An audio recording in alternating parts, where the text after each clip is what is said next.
How did witnesses describe the use of the Urim and Thummim and Seer Stones in the translation process? At a meeting in 1831, Joseph Smith's brother, Hiram, told an assembled congregation that Joseph would be the best person to relate to them the details of the coming forth of the Book of Mormon. When Joseph spoke, he said that it was not intended to tell all the world the particulars of the coming forth of the Book of Mormon, and also that it was not expedient for him to relate these things. Smith consistently testified that he translated the Book of Mormon by the gift and power of God, but did not elaborate on the details of the translation process. Others, however, were more open with what they witnessed during Smith's translation of the Book of Mormon.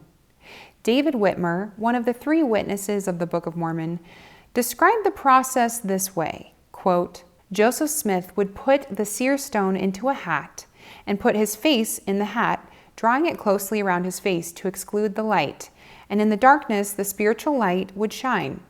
A piece of something resembling parchment would appear, and on that appeared the writing. One character at a time would appear, and under it was the interpretation in English. Brother Joseph would read off the English to Oliver Cowdery, who was his principal scribe, and when it was written down and repeated to Brother Joseph to see if it was correct, then it would disappear, and another character with the interpretation would appear." Smith's wife Emma, who served as one of his scribes, described it in this way, quote, "I frequently wrote day after day, often sitting at the table close by him, he sitting with his face buried in his hat, with a stone in it, and dictating hour after hour with nothing between us." Earlier, she stated that, quote, "Now, the first part my husband translated was translated by the use of Urim and Thummim, and that was the part that Martin Harris lost.